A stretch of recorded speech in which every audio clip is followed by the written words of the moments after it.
All right, today we're going to go over the historical overview of Buddhism.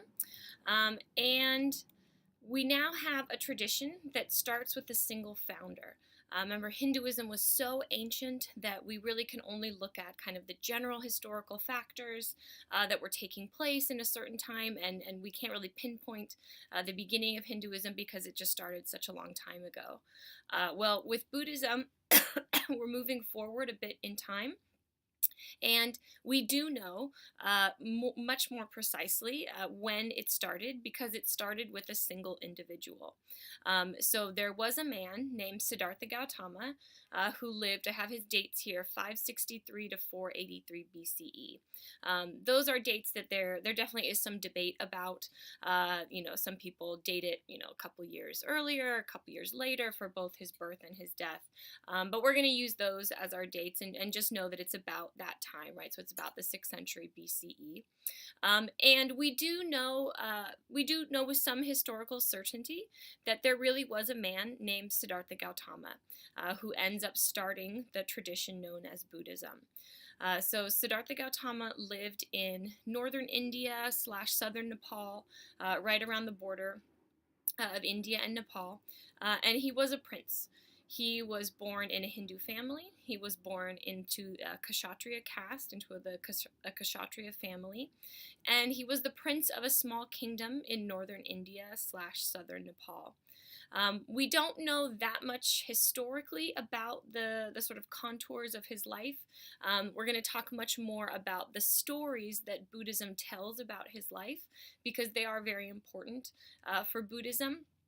But in terms of what we can verify historically, there's far fewer facts that we know for sure. He seems to have lived a very wealthy life as a younger man, was raised in this Hindu family, and then at some point as a young man he rejected this. He rejected his kingdom, he rejected his wealth, and he left home to sort of become a Hindu, or I should say a holy man, first in the Hindu tradition and then breaking away from that. So he became basically a Hindu sannyasi, a sadhu or a holy man. He comes to have the title, the Buddha. He becomes the Buddha when he becomes enlightened. So when he runs away from home and leaves his family and his wealth and his kingdom, he does so because he's searching enlightenment. He's searching a way to overcome suffering. And when he achieves that, he becomes the Buddha. So it's important to know that the Buddha is not a name, right? The word Buddha is not a name, it's a title. And it means one who has awakened or one who has woken up. So when Siddhartha Gautama wakes up to the nature of reality, the nature of suffering, and how to overcome suffering, all of which we'll talk about, he becomes the Buddha. So he's known as the historical Buddha. We'll see in different traditions of Buddhism, they understand who is a Buddha in some different ways, but Siddhartha Gautama is our historical Buddha who begins the tradition of Buddhism. And he becomes enlightened as a young man. He becomes the Buddha, and he spends the rest of his life wandering around India and teaching people about what he has discovered, what he has achieved in overcoming suffering. And he does this for the remainder of his life. And he does become very popular. He starts a movement within India. There are stories about by the time of his death, he had thousands of followers. People would come to hear him speak in these towns, these villages that he would come to. They would, dedicate their lives to his teaching and then wander around with him from town to town so they could continue listening to his, to his talks, to his teachings. So he started this very popular movement that we call Buddhism today. You can see from his dates here that he did live quite a long time, especially for that time period. He lived up to be about 80 years old, and he actually died from food poisoning. Some of you may have known this already, some of you maybe didn't. So he actually dies of food poisoning. He's going from town to town, and he doesn't have any money, he doesn't have any possessions. So every town that he goes to, he just sort of relies on the hospitality of people in that town. He's very well respected. People understand that he is a holy teacher. He is a wise man. So it was a great honor for people in the town to host him, to invite him into their home, feed them, feed him, bathe him, clothe him, and take care of him for those days. So a man was doing that, and he wanted to prepare a very nice meal for the Buddha. So he killed one of his animals so that he could prepare a nice meal.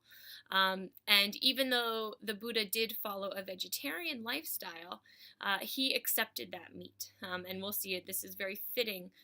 It's very in keeping with a lot of Buddhist teachings, that even though the Buddha did follow a vegetarian lifestyle, because as we'll see, Buddhism also understands animals to be part of samsara, to be trapped in this cycle of suffering as well. But in that moment, the more compassionate choice was to show gratitude to that man for preparing this very nice meal. So he ate the meat. The meat ended up being bad. It had already gone bad, and it gave him, it poisoned him. It gave him food poisoning, and he ended up dying from it.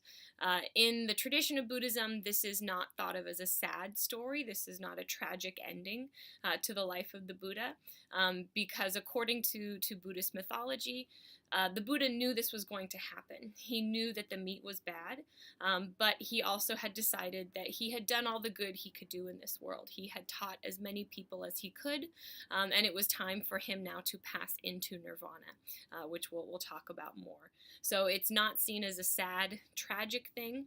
It's actually a beautiful story because the Buddha welcomed his own death. He was prepared for his own death.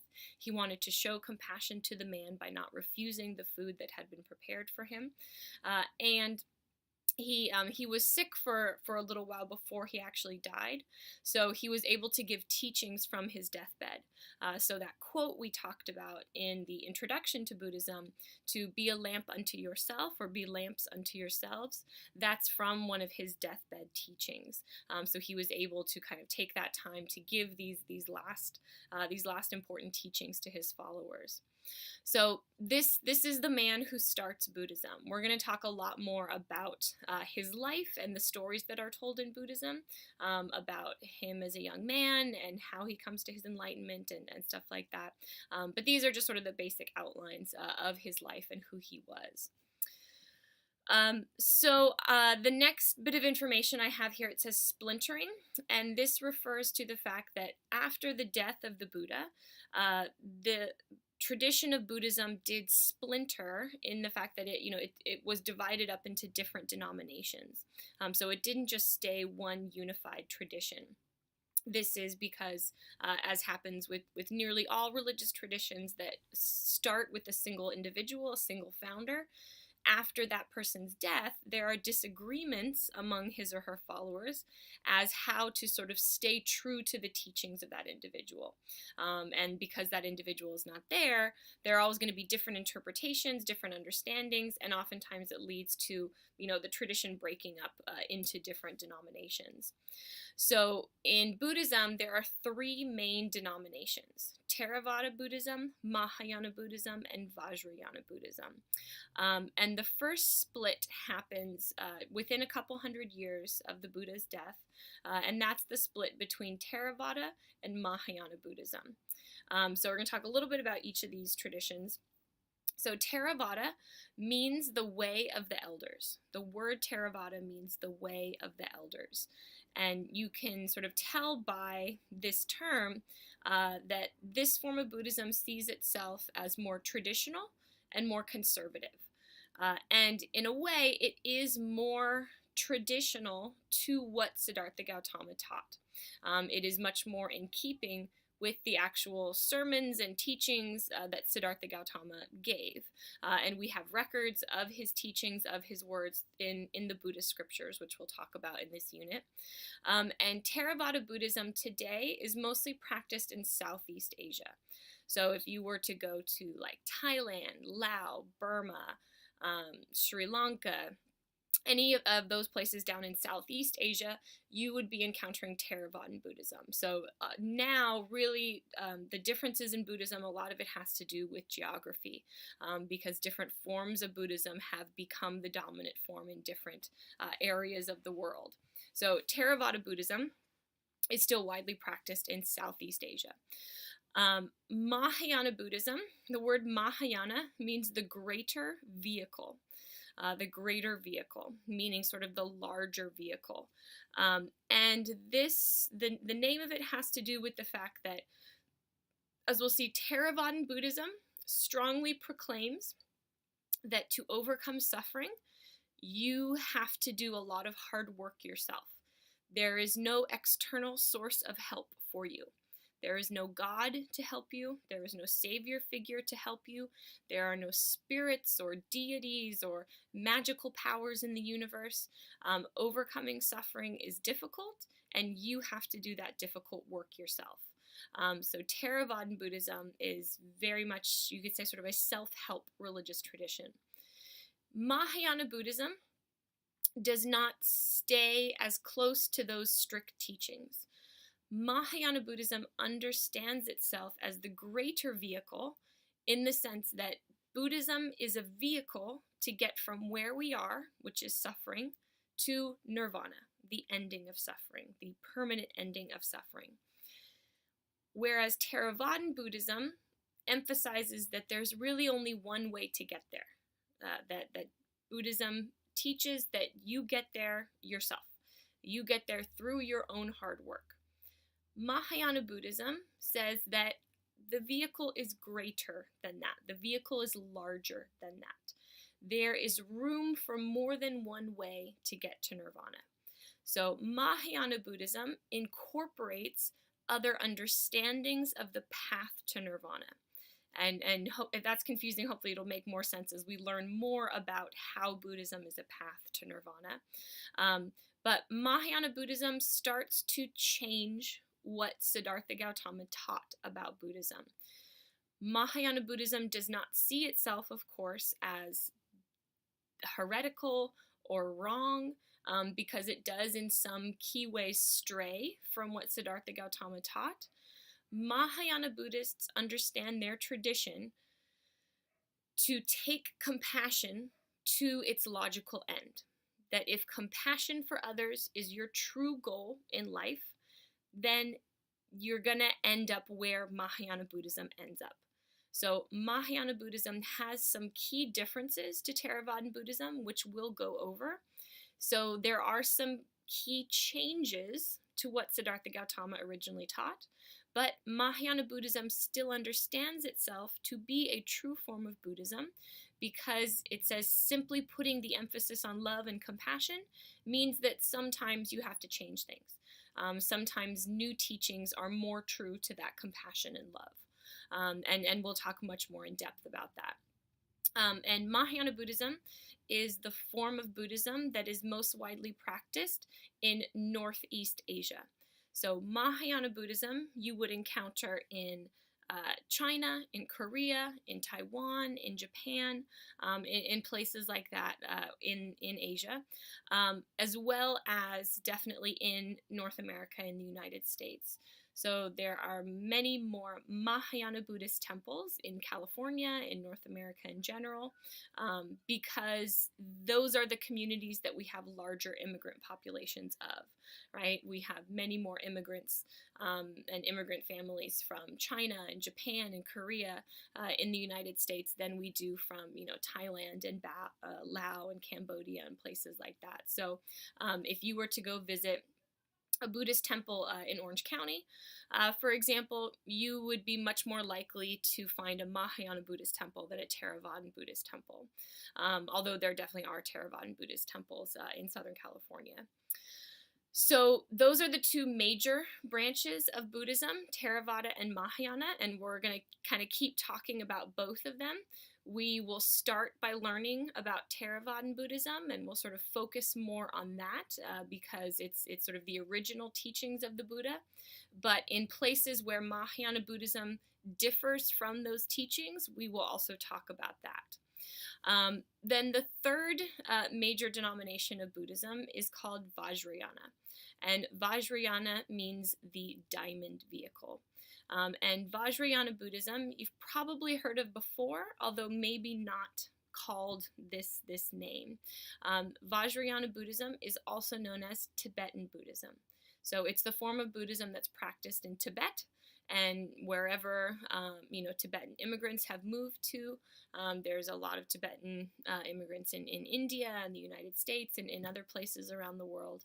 But Tibetan Buddhism has its own kind of form, its own denomination, because it started much later than Theravada and Mahayana Buddhism.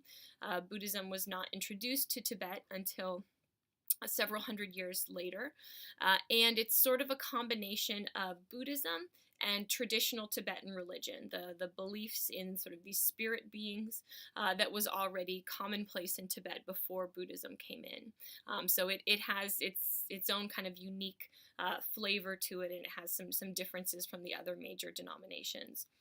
We don't have a chance to talk too much about Vajrayana Buddhism because we kind of have to focus on the other two, and numerically it's much, much smaller.